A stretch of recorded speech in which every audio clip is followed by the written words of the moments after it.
Over the past decade, China has gone from a Silicon Valley copycat to a top contender in technology on the world stage. Its ascent is peaking at a time when geopolitical tensions with the US and Europe are intensifying, and the rise of artificial intelligence has sparked a new arms race.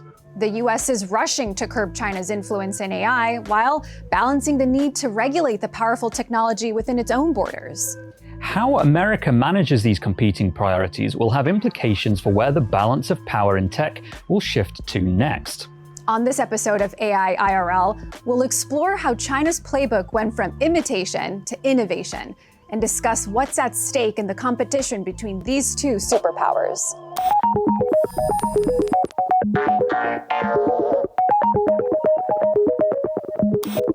Mustafa Suleiman, thanks so much for coming in. Now, you are the co-founder and CEO of Inflection AI and a venture partner at Greylock. Some people will know you as one of the co-founders of DeepMind, now owned by Google. Tell us, what made you want to start fresh with Inflection? Well, now is really the moment. I mean, it was very clear to me during 2020, 2021 at Google when I was working on Lambda, the conversational AI that now powers Bard, that these large language models were truly going to be the future. And I wanted to start a company to build personal AIs, an intelligence that is completely aligned to your interests on your team and really functions as a personal assistant or a chief of staff, one that knows you intimately and over time can actually help you with practical tasks like scheduling, prioritizing, planning, and those kinds of things. And that's what you're working with Pi. Exactly, yeah. Pi stands for personal intelligence, and we see it as your personal assistant, essentially. How do you feel about the concentration of power in technology right now among the big companies coming out with their own AI models? Microsoft, Google, Meta. Well, I mean, I think you're right to point out that the big companies have the resources and the people and the compute infrastructure to be able to adapt and compete faster than ever, right? And that is a very impressive, reality of how technology works these days. It requires a huge amount of compute. And at my own company, Inflection, we've managed to raise a lot of money and build one of the largest supercomputers in the world. But on the flip side, the other trend that's taking place is that the open source movement is now almost at cutting edge. I mean, it's probably about 12 months behind the very largest models built at the big tech companies. And so that's kind of a contradictory trend. Like the big companies are getting bigger and better faster, but also everybody is now going to be able to get access to these same capabilities in open source. Let's fast forward a little bit into the present day where the world order has changed since you first entered the tech industry. How did China go from being a copycat culture to a contender when it comes to digital innovation and specifically AI?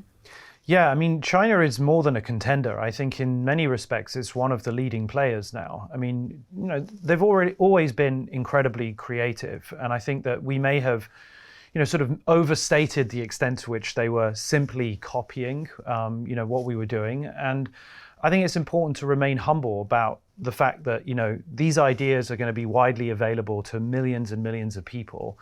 And, in many respects, all of our cultures are equally creative, and they've been able to take, tools and ideas that are available both in open source and the academic literature and move them forward, innovate at the cutting edge. They've produced a lot of very good papers, contributions to the academic conferences that have been peer reviewed. So, I just think overall it's better to take an approach of humility, acknowledging that, they're also going to be a really significant player in this field over the next few decades. How would you rank the United States in terms of technological prowess in that world order? Well, I mean, there's no question that we, in the US and in the West more generally, are currently in the lead. I mean, we have the very best, most innovative technology companies and technology hubs. Without doubt, Silicon Valley is leading the pack. And I think we'll continue to. I think we worry too much that we're going to sort of be dislodged from our podium position. For how long do you think? Well, I think the question is, what does it look like to be dislodged? And is that really the right framing in the first place? Like, what is the difference between first and third? And, people talk about there being a race for AI, and it's very unclear what that looks like to come second or third in that race. I think it's sort of the wrong metaphor. Are we talking about superpowers, Clash of the Titans sort of stuff? It reminds me of back when the previous US administration banned companies from doing a lot of business with Huawei, and Huawei ended up basically having to get a lot better very quickly at making its own chip designs and all that kind of stuff. And it feels like it backfired a little bit. Yeah, you've also advocated for the US restricting sales of some NVIDIA chips, which are crucial in training AI systems, to buyers who don't agree or who refuse to use them ethically and safely. So what do you think is the best way the US can actually flex its power? Is it through the technological innovation, or by stifling effectively some of its adversaries through regulation?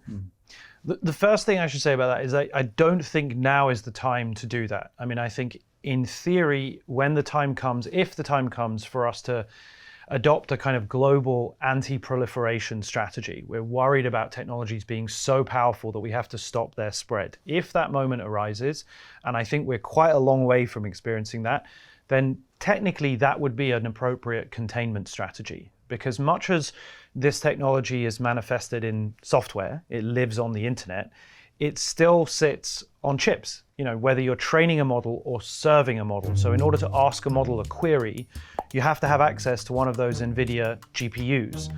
And, for what it's worth, there are really only like one major company in the world that produces those high-end GPUs, NVIDIA. And they manufacture the vast majority of their chips at TSMC in Taiwan that use one single company, ASML, a Dutch company that manufactures the core chip that produces the chips, and they sit in the Netherlands. So it's actually a very narrow supply chain. And so I think the point I was sort of trying to make is that if you wanted to adopt a containment strategy, there is a supply chain where you can impose chokeholds on it. And in 10 years from now, which country do you think will be leading the world in AI? Is it going to be the US? Will it be China? Will it be Europe? It's going to be the US, I'm pretty sure of that. I mean, the fundamentals in the US innovation ecosystem are unquestionably the best in the world. I mean, what could flip that balance of power? Well, I mean, I think it's hard to say. I mean, I really do think that the US is in the strongest possible position. At the end of the day, it's talent that drives, this innovation. And talent still concentrates around a small number of physical places. Despite everything that we've experienced in the pandemic and people wanting to work remotely, it's still really important to be physically proximate to other people who, are working with you in the office. I mean, I think that trend isn't going to change. I do think China is going to catch up. I think they're going to develop their own AI chips, their own fabrication facilities. But that is going to take 5 years or so. The export controls that the US has implemented, are real, and they really will prevent China from getting access to the next frontier of models, so the GPT-5 onwards. Right now, I don't really see how China could train those kinds of models. Is there any downside, any unintended consequences that could come from this containment strategy the US is employing? Yes, I think it is a very aggressive strategy. The counterattacks have already started, right? China restricted gallium, which is a raw material used in chip manufacturing. And I expect them to have their own reactions in time. We're very dependent on their supply chain. And so the idea that we could completely decouple, I think, is misguided. I'm going to just put you on the spot really briefly and wonder, can you tell, because we're all friends here. Sure, go for it. Do you have a major regret about your work in AI? And do you also have a major single goal? Yeah, my major single goal is to show that it is possible to create safe and ethical artificial intelligences which are accountable to humans. There is a possible trajectory where some groups may recklessly experiment with algorithms that can self-improve. And if in 10 to 15 or 20 years' time, those kinds of AIs are set loose on the open web in a reckless way, then I can imagine that possibly causing serious harm. And so for as long as I can remember, almost 15 years that I've been involved in AI, I've been trying to raise awareness and concern about the possible ways in which it can go wrong. And part of doing that is to show a bunch of practical ways that it can go right, both with writing my book and laying out a series of containment strategies and things that we have to do in politics to improve our governance and regulation, but also in actually building and making Pi, which I think is hopefully going to continue to remain a very safe and controllable personal AI that can work for you. Mustafa, thanks so much for coming in. Been a pleasure. Thanks very much for having me. It's been great. Helen Toner, thank you so much for joining us. You're a director at Georgetown Center for Security and Emerging Technology, and you're also an OpenAI board member. Dan Wang, thank you so much for joining us. You're a visiting scholar at the Tsai China Center at Yale Law School, and you've been studying technology and China for many years now. And we've just heard from Mustafa Suleyman, and he thinks that China's emerged as one of the biggest contenders in AI. So Helen, I'm just curious to start with, do you think we're overestimating China's capabilities? It's certainly true that they're a big player. And it's also true that we shouldn't underestimate them and that we have a bit of a history of underestimating China's ability to innovate. I mean, I think 10, 15 years ago, the story, at least in Washington, D.C., where I'm based, was, yeah, China can't innovate. If they're producing things that look like new technology, it's because they've stolen them. I think that's clearly no longer true. At the same time, I think it's also very possible to overestimate them. And sometimes I think I see that as well. So are they a serious competitor? Yes. Are they eating our lunch? No. So that copycat culture, it's fair to say that most people are thinking, we're past that stage. Dan, what do you think of that? Well, I think it's certainly the case that China focuses on different things. So President Xi Jinping is, I think, a little bit less enamored with the internet platforms, with a lot of the cryptocurrencies, with a lot of the AI businesses that Silicon Valley specializes. He's also a little bit less enamored of Wall Street and financialization and hedge funds. And if I had to think about what Xi's broad views are, it would be much closer to being something like capitalism with German characteristics, which is much more about building cars, building hydraulic pumps, building heavy machinery, the heavier the better, about all sorts of these major industrial projects.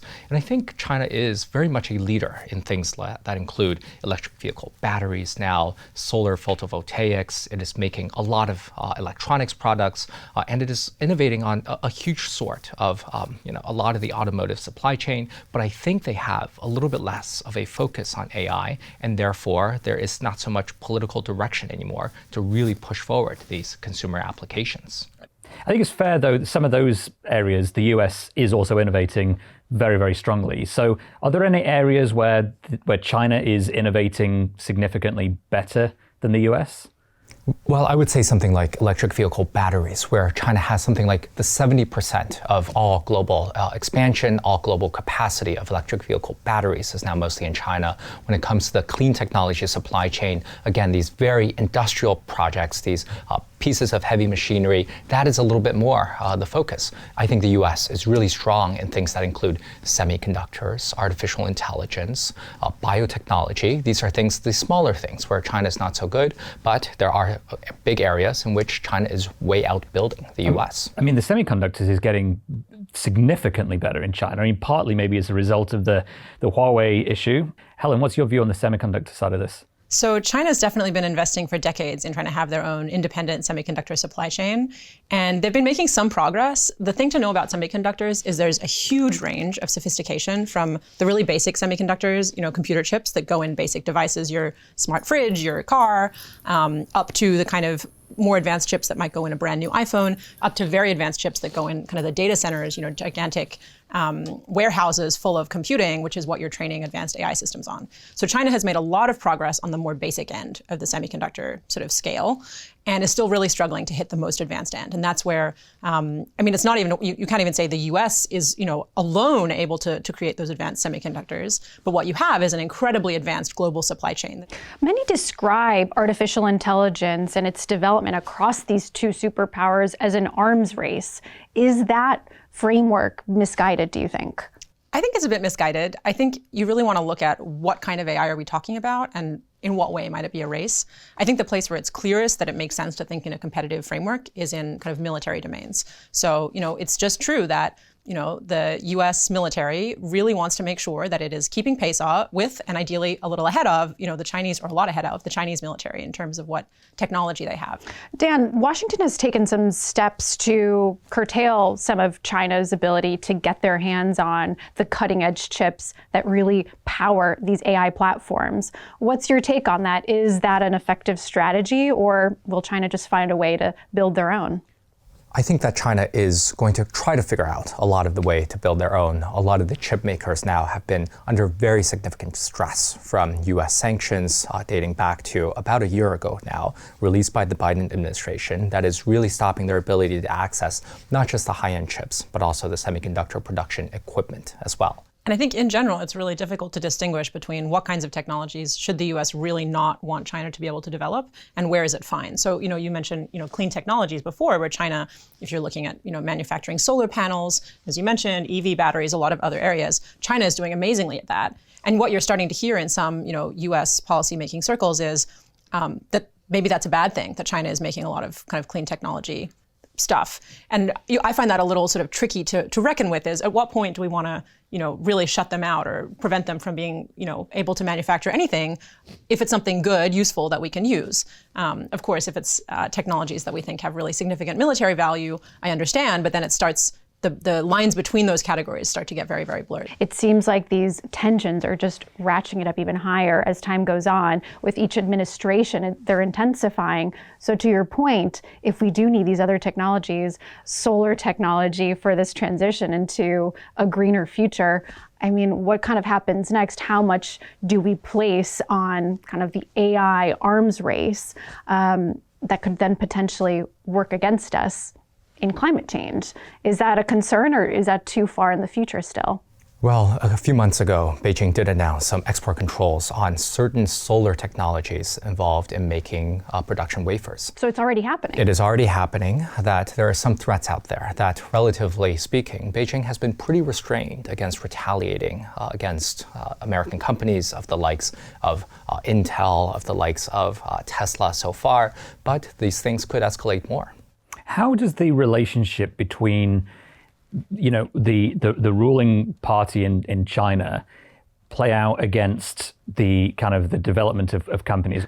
I think the Chinese system is definitely more top-down when it comes to AI development. You see less kind of individual tech companies like OpenAI or Google taking the lead, and more these kind of multi-institution partnerships, or maybe you have a university and a tech company and a government, department all collaborating on big AI projects. That's much more common in China.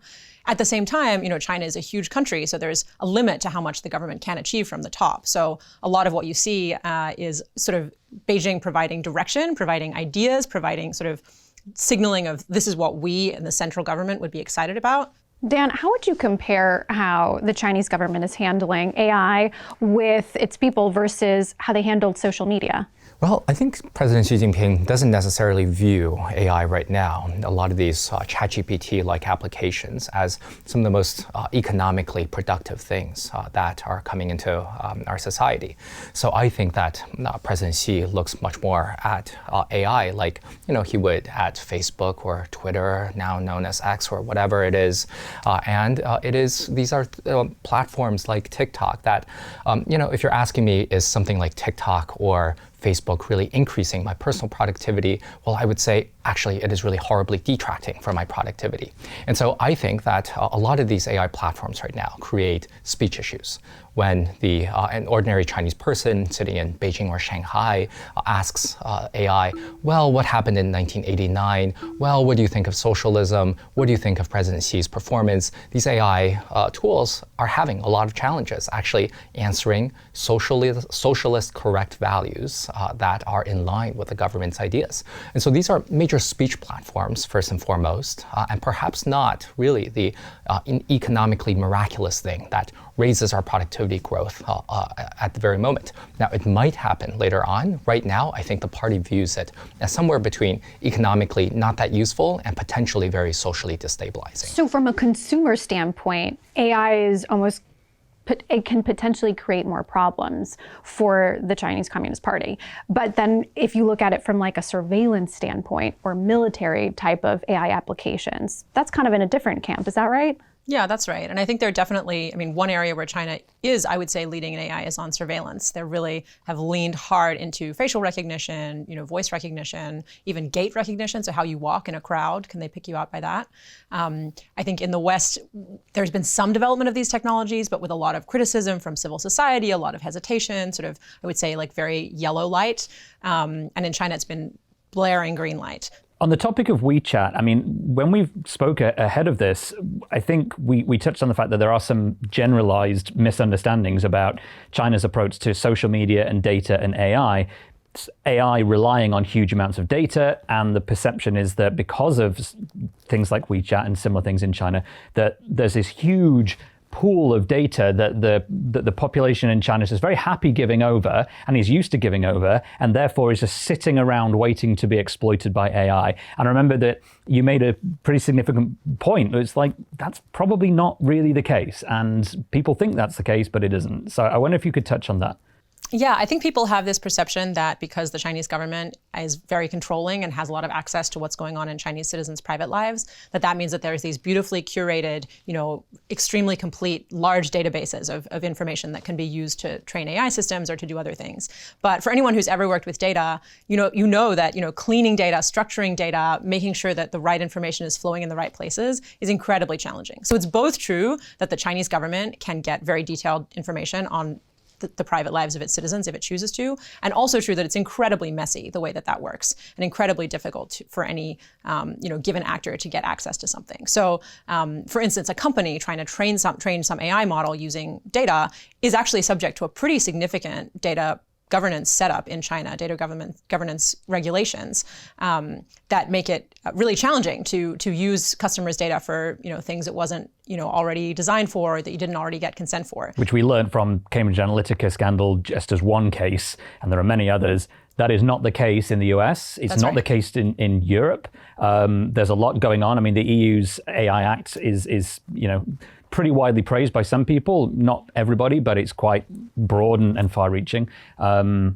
that's not the case in China, in terms of what you're saying. So China's setup is now more similar to the GDPR that exists in Europe. So around kind of protecting consumer data and giving people the right to opt in to different uses. Of course, in China, there's always the exception, unless the security services think that you might be a dissident, and then they're going to get whatever they want on you. But in terms of kind of companies, they're certainly relatively restricted in what they can do. Switching gears a little bit, Dan, I'm curious about how China's sluggish economic growth recently weighs into the government's calculus and how they're thinking about AI's potential to spark social unrest. I think that the Communist Party is very much involved in trying to think about, how to control possible social unrest. I was in Shanghai in November 2022 when there were protests in the streets denouncing zero COVID, denouncing the Communist Party by name, that these were things that were erupting. And so I very much sign on to Helen's description of AI, that China is leading in the AI of censorship. It is leading in the AI of facial recognition. That right now it looks very much like the US is a place where ordinary consumers can tinker with and play around on a lot of these AI tools, whereas in China is mostly reserving these very powerful tools for its own use, potentially to control society. That right now China is in a moment of economic weakness. This might deteriorate further, this might get a little bit better, but there is always this presence hovering over there that the state security might ramp up its technology really to make sure that there are no socially destabilizing incidents. Well, Helen, Dan, thank you so much for being here. It's been great to learn from the both of you. Thanks so much. Thank you very much.